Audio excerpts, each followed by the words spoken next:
vist el cel cobert de plom, he vist ciutats desaparèixer com la pols. He vist un mur furiós al mar, plorar la mar a terra.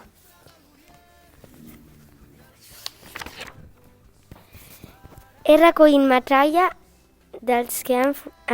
el cor dels que han fugit des de les portes de l'horror.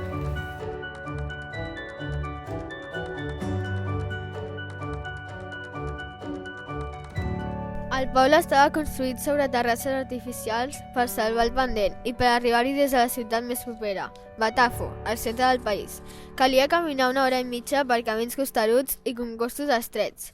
Antanifotsi era un poblet petit, que amb prou feines arribava a una vintena de cases, voltades d'horts, on el dia començava amb el cant del gall i la foguera s'encén.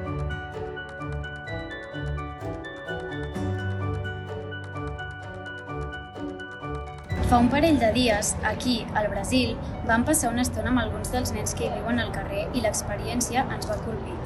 Un d'aquells nens ens va dir: tant de bo fos ric. Si ho fos, donaria menjar, roba, medicines, allotjament i amor i afecte a tots els nens de carrer. Si un nen de carrer, que no té res de res, està disposat a compartir,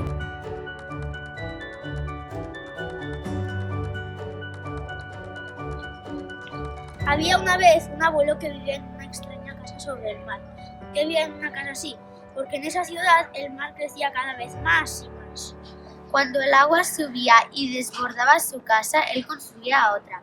Cuando esa se desbordaba de nuevo, construía otra más arriba.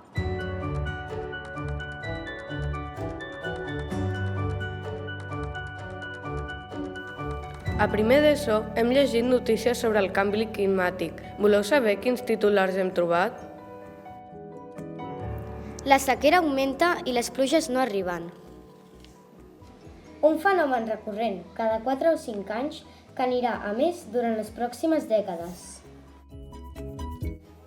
La pandèmia duplica els residus plàstics al planeta.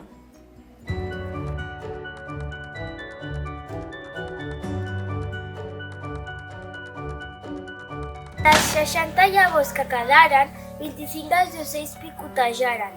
Però fem els comptes clars. 4 que el gaig va pispar, 6 que el trencapinyes va arrossegar i 15 que una merla golafra es van passar. Encara quedaven 35 llavors, però 5 van servir de niu a 2 insectes apassionats i les van deixar ben perforades.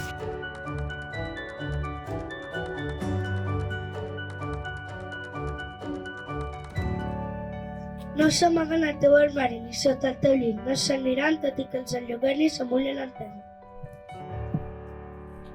Voten lliurement pel planeta, volen sobre el teu cap, viuen a les profunditats del mar i fins i tot s'amaguen a les clavegueres. S'alimenten de coses ben estranyes, rots de vaques, pets de cotxes i bosses de plàstic.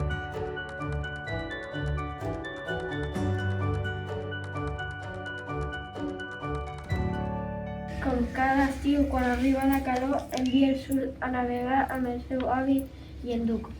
L'avi le ensenya els secrets i el color més meravellosos del fons del mar. En Biel aprèn que el mar és la llar de molts animals i entre tots l'hem de cuidar.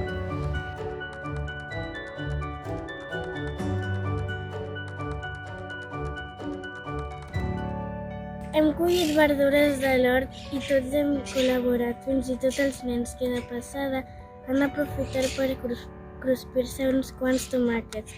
La senyora xafardera, el conserge, ha tornat al barri. Es mira amb bons ulls el nostre enrau. Qui no hauria dit?